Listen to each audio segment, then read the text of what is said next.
வணக்கம், நான் உங்கள் வழக்கறிஞர் ஜார்ஜ் பெலிஜன். ஆன்லைனில் பட்டா எப்படி டவுன்லோட் பண்ணி எடுக்கிறது அப்படிங்கிறத செய்முறை விளக்கத்தின் மூலமாக பார்க்க போகிறோம். ஸ்க்ரீனில் பாருங்கள். உங்கள் சிஸ்டத்தில் ஒரு ப்ரௌசர் ஓப்பன் பண்ணுங்கள். ஏதாவது ஒரு ப்ரௌசர், நீங்கள் யூஸ் பண்ணக்கூடிய ஒரு ப்ரௌசரை ஓப்பன் பண்ணுங்கள்.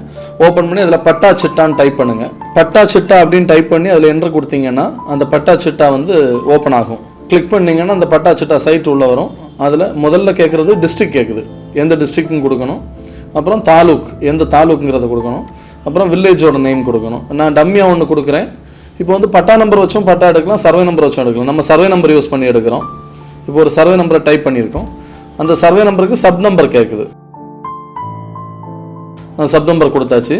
சப் நம்பர் கேட்டதுக்கப்புறமா கீழே கேப்சா கோட், அதாவது என்டர் ஆதென்டிகேஷன் வேல்யூ அப்படின்னு கேட்குது. அதில் சைடில் இருக்கக்கூடிய லெட்டரை கொடுக்கணும். கொடுத்துட்டு ஓகே கொடுத்தீங்கன்னா பட்டா ஓப்பன் ஆயிரும். இது கூட்டு பட்டாவில் இருக்குது. பார்த்தீங்கன்னா நிறைய பேர் இருக்குது. நம்ம சொத்து நம்ம பேர் மட்டும்தான் பட்டால வரணும். அதுதான் சரியான ப்ரொசீஜர். அப்படி பார்த்தீங்கன்னா சப்டிவிஷன் பண்ணி தனிப்பட்டா எடுத்திருந்தா மட்டும்தான் உங்க பேர் மட்டும் வரும். இது கூட்டு பட்டால இருக்கிறதுனால நிறைய பேர்கள் இருக்கு. பிரிண்ட் வேணும்னா பிரிண்ட் கொடுத்துக்கலாம், இல்ல பிடிஎஃப் வேணும்னா பிடிஎஃப் டவுன்லோட் பண்ணி வச்சுக்கலாம். உங்க சொத்து தனிப்பட்டாவாக இருக்கா இல்ல கூட்டுப்பட்டாவாக இருக்கான்னு சொல்லி நீங்க கமெண்ட் பாக்ஸ்ல கமெண்ட் பண்ணுங்க. தொடர்ந்து வீடியோ பாருங்க. இது போன்ற நிறைய தகவல்களோட நான் உங்களை அடுத்தடுத்த வீடியோல சந்திக்கிறேன். நன்றி, வணக்கம்.